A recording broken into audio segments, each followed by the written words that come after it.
de la souffrance. D'abord, véritablement, la base, c'est la sincérité et l'honnêteté. De reconnaître en toute simplicité l'état, ce que M. Gurdjieff appelait l'horreur de la situation. Bon. L'état dans lequel on se trouve. L'état de catastrophe, de comportement, de réaction, tout ça, c'est très important de vivre sincèrement, honnêtement, plutôt que de s'asseoir en méditation du matin au soir, je préfère de loin, sur le vif, vivre consciemment la succession de nos réactions. De se rendre compte que ce qui fait la trame de notre vie quotidienne, c'est la relation. Qu'une grande part de ces relations, ce n'est qu'une suite de réactions, et pour la plupart automatiques, mécaniques, inconscientes. Je propose donc de rentrer plus intimement dans la pratique de la relation, d'en faire une relation consciente, de s'apercevoir à quel point nous évitons constamment la rencontre, l'échange vrai. Au cours de ces relations conscientes, les réactions deviennent plus présentes, plus vivantes en nous, et nous donnent l'occasion de remonter à l'intérieur de nous à ce que nous appelons le nœud de souffrance. Les mécanismes qui génèrent cette souffrance en nous. Celui qui s'échappe de cette souffrance dans des dramatisations, c'est parce qu'il manque, je dirais, de rigueur, d'exigence avec lui-même quant à l'intimité, la conscience avec laquelle il a décidé de vivre ses réactions quotidiennes et cette souffrance. Il n'y a personne qui peut le faire à sa place. Il n'y a aucune expérience radicale qui va rendre un jour la souffrance confortable. Jamais. La souffrance que nous connaissons, nous ne pouvons rien faire autour pour en changer la nature, pour en faire d'un lot-pilot sur lequel on va pouvoir enfin méditer tranquille. La souffrance sera toujours la souffrance et elle nous attend telle qu'elle est maintenant. Donc il faut se déterminer vraiment qu'est-ce que je veux moi, qu'est-ce qu'il veut, qu'est-ce que tout cela veut maintenant en moi. Et ça passe obligatoirement par prendre le risque de cette souffrance sous la forme de ma propre existence et de cette existence en relation avec tout ce qui est. Prendre le risque de la vie, consciemment. Dans cette qualité de conscience, à un moment ou à un autre, des éléments importants de notre fonctionnement vont apparaître. Ils sont apparus en tous ceux qui s'y sont sincèrement livrés. Et lorsque nous nous adressons à des chercheurs, nous faisons du mi-temps et de l'intérim. C'est-à-dire qu'en fait, on répond pendant un moment à votre place. Mais si on peut répondre à votre place, c'est qu'on a été à la vôtre et qu'on a fait un travail que notre réponse ne peut pas vous dispenser de faire. Et ne confondez pas ça. Quand vous nous parlez de votre souffrance, nous n'allons pas vous donner une réponse qui va vous dispenser de faire le travail d'intimité avec votre souffrance. On ne peut pas vous sauver de votre souffrance. On peut que vous obliger à votre souffrance d'une façon consciente. Et on voit ce que fait l'ONU quand il s'ingère dans la souffrance des peuples voisins. On ne peut pas faire autrement, on ne peut pas sauver. Et ce qui est dramatique, mais c'est important, oui, mais c'est important déjà en priorité ça. Parce que le fait de dramatiser la souffrance vient, à mon avis, au départ, d'un engagement qui n'est pas clair. Il y a une façon d'extrapoler dans notre expérience de la souffrance qui est une façon de sortir d'une intimité réelle avec ce qui se passe et de justifier une sortie de ce où on devrait être, de cela en quoi on devrait être. Et là, il faut se poser la question, quels éléments j'ai à ma disposition pour vivre en intimité réelle avec la souffrance que je suis et que je reconnais? Est-ce que je me sens coupable de ma souffrance? Est-ce que j'ai honte de ma souffrance? Est-ce que j'ai peur de ma souffrance? Pourquoi je ne vis pas en intimité réelle avec? Est-ce que c'est mauvais la souffrance? Est-ce qu'un seul instructeur a dit et m'a rendu coupable de ma souffrance? Un instructeur, quand il s'adresse à un être qui souffre, est-ce qu'il va le rendre coupable de sa souffrance ou est-ce qu'elle va venir souffrir avec lui pour l'obliger à mieux voir de quelle façon lui-même perpétue sa propre souffrance? Il n'est pas coupable de sa souffrance, il est responsable de cette situation. C'est complètement différent. Et quand ta souffrance est dramatisée, c'est peut-être parce qu'elle porte le poids de la culpabilité et pas la rigueur de la responsabilité. Un disciple, c'est un souffrant responsable. Une victime, c'est un souffrant coupable. D'accord ? Et là, on a l'opportunité de prise de conscience profonde. Ce n'est pas confortable, ce n'est pas facile, et c'est simple et sans corruption possible, sans compromission possible.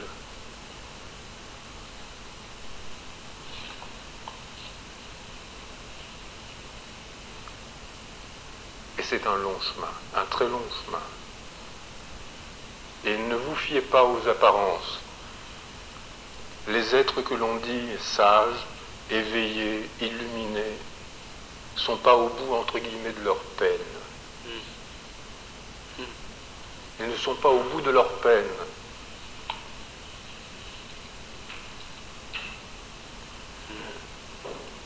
Donc ils ont poussé par leur destin l'impulsion du vivant de partager cela, plus ou moins adroitement. Nous ne sommes pas toujours adroits dans le partage. Avec le temps, il y a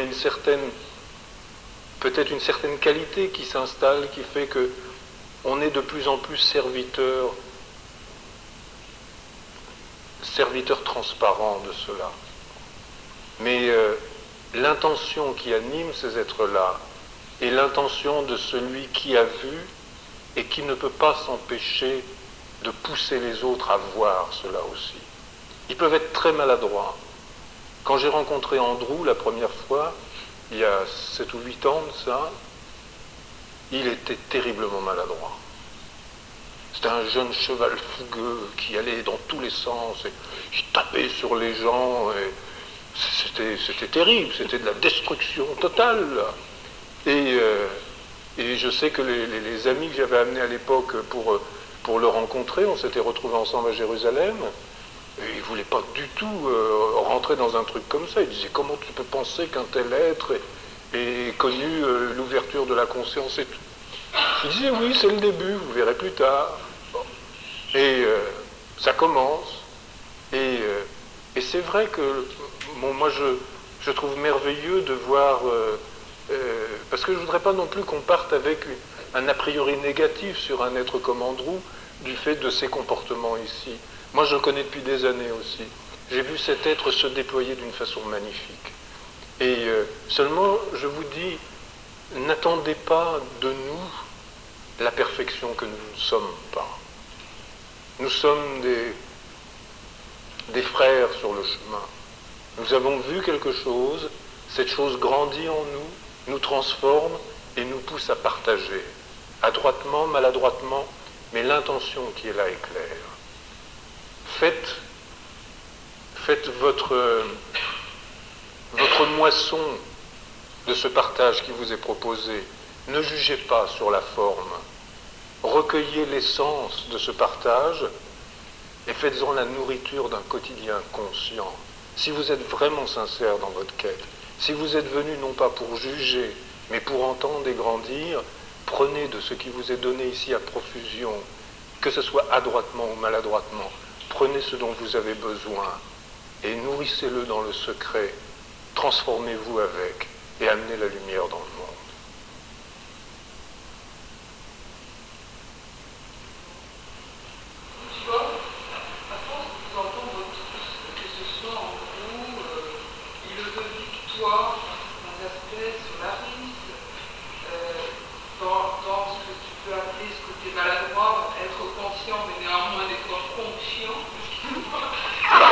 Pas mal ça aussi, oui.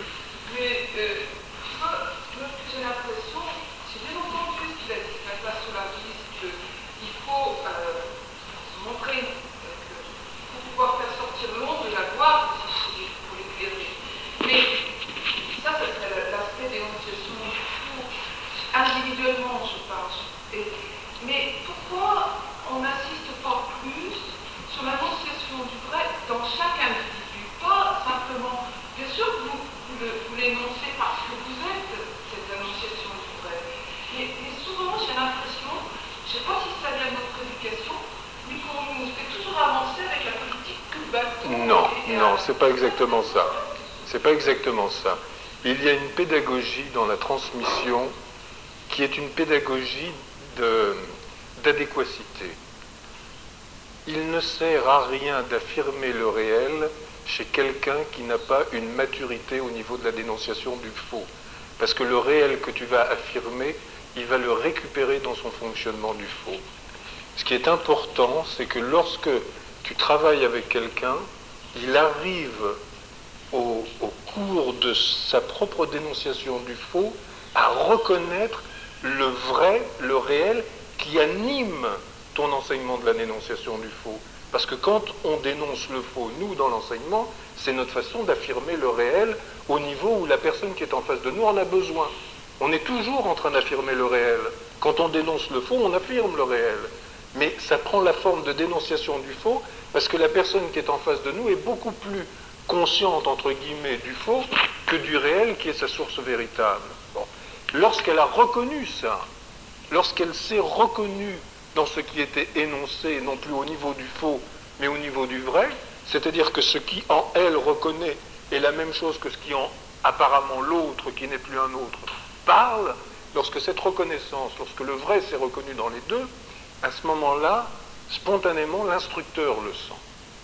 Et là, quand la personne va s'adresser à lui, ces questions qui vont jaillir ne jaillissent plus d'une d'une emprise du faux, mais de la qualité du réel qui a été reconnu, de la qualité du vrai qui a été reconnu. Et un instructeur qui entend le vrai qui le questionne ne répond plus au niveau du faux. Il va nourrir le vrai qui est là, et il va affirmer ce vrai-là et donner éventuellement les éléments à ce vrai questionnant, il va lui donner les éléments pour le faire grandir. Et ce sont là, à ce moment-là, ce qu'on appelle les pratiques du rappel, les pratiques du grandir du réel. Mais ça demande de celui qui le questionne qu'il témoigne par la qualité de sa question et de sa présence qu'il n'est plus dans les méandres du faux, mais qu'il a effectivement reconnu le vrai, et que c'est ce vrai, se reconnaissant et cherchant à grandir, qui s'offre en questionnant pour pouvoir s'accomplir. C'est complètement la nature du questionneur, et pas nécessairement la forme de sa question, mais c'est la nature du questionneur à ce moment-là qui va déterminer complètement la pédagogie de l'instructeur et faire qu'il va répondre au niveau de la dénonciation du faux ou au niveau de l'affirmation du réel. Mais d'affirmer le réel chez quelqu'un qui est encore dans les méandres du faux, ça peut percuter sa structure du faux, mais ça ne donnera en aucune manière la possibilité chez lui de faire grandir le réel. Il faut trouver le chemin d'accès au cœur de celui qui t'a... Tu sais, quand quelqu'un vient vers toi avec 12 canadiennes, 50 cagoules, 800 pantalons et 3 paires de Docs, de Doc Martens, c'est très difficile d'arriver à lui toucher un bout.